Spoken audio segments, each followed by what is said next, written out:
Ele havia consolidado um reino que antes era apenas uma confederação frágil de tribos. Ele havia derrotado filisteus, moabitas, sírios, amonitas e edomitas. Tinha acumulado riquezas imensas para a construção do templo que seu filho levantaria. Tinha firmado alianças, estabelecido rotas comerciais, organizado sacerdotes e levitas em turnos de serviço. Mas agora, o homem por trás de tudo isso não conseguia se manter aquecido. E quando um rei demonstra fraqueza, os olhos ao redor começam a se mover. Foi nesse cenário que os servos do palácio fizeram uma proposta. Eles sugeriram que se buscasse uma jovem virgem em todo o território de Israel. Alguém que pudesse ficar ao lado do rei, cuidar dele, servir suas necessidades diárias e, principalmente, deitar-se ao seu lado para transferir calor humano ao corpo enfraquecido. Isso pode parecer estranho hoje, mas era uma prática documentada na medicina antiga. O contato corpo a corpo era considerado uma forma legítima de tratamento térmico. Não havia aquecedores elétricos, nem bolsas de água quente do jeito que conhecemos. O calor humano era o recurso disponível. E não era qualquer pessoa que serviria. A proposta especificava que a jovem deveria ser virgem. Isso não era apenas uma exigência moral, tinha implicação simbólica e política. Uma virgem representava pureza, novidade, algo intocado. Colocá-la ao lado do rei transmitia a ideia de renovação, de vigor, de que ainda havia vida naquele corpo. Era também uma forma de proteção da própria jovem. Como virgem, ela não era oficialmente esposa nem concubina, o que a mantinha numa categoria à parte. Assim começou a busca. Os servos percorreram o território de Israel, procurando uma jovem que atendesse aos critérios: beleza, juventude, saúde, disposição para servir. A Bíblia não diz quantas foram avaliadas, nem quanto tempo durou a busca, mas o resultado está registrado com clareza. Encontraram Abissag. Ela era de Sunem. Sunem era uma pequena cidade localizada na região da tribo de Issacar, no norte de Israel, próxima ao vale de Jezreel. Uma área fértil, conhecida por suas plantações e pastagens. Não era uma cidade de destaque político, não tinha muralhas imponentes nem templos famosos. Era o tipo de lugar onde pessoas comuns viviam vidas comuns.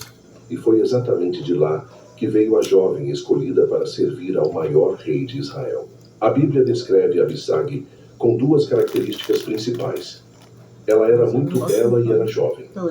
O texto hebraico usa a expressão que indica beleza extrema, algo que chamava a atenção imediatamente. Isso não é um detalhe vão. O registro bíblico destaca a aparência dela, porque isso será importante mais tarde, quando sua beleza se tornar parte de uma disputa de poder. Mas nesse momento inicial, Abissag era apenas uma jovem sendo levada para o palácio com uma tarefa definida: cuidar do rei e mantê-lo aquecido. Você consegue imaginar o que se passava na cabeça dela?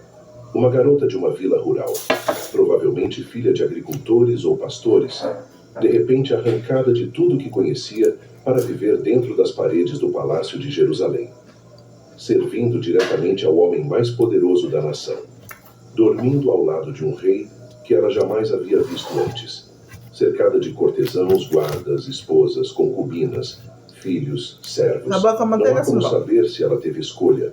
O texto não diz. Mas o padrão da época sugere que quando os servos do rei vinham buscar alguém, a recusa não era exatamente uma opção. Abissag entrou no palácio e começou a cumprir sua função. A Bíblia diz que ela servia ao rei e cuidava dele. Isso indica que suas tarefas iam além de simplesmente deitar-se ao lado de Davi. Ela provavelmente ajudava com alimentação, higiene, movimentação. Um papel de cuidadora pessoal integral. Alguém que estava presente nos momentos mais íntimos da fragilidade do rei. Mas aqui aparece um detalhe que muda tudo. O texto sagrado faz questão de registrar que o rei não a conheceu. Em linguagem bíblica, isso significa que não houve relação íntima entre eles. Davi não teve relações com Abissag. Ela permaneceu virgem. Esse registro não está ali por acaso. A Bíblia quer deixar claro que Abissag, apesar de dormir na cama do rei, não se tornou esposa nem concubina de Davi. Ela ocupava uma posição única, ambígua, sem precedente claro. Estava mais próxima do rei do que quase qualquer outra pessoa no palácio, mas não tinha título oficial. Não era casada com ele. Não tinha direito à herança nem a status de viúva real.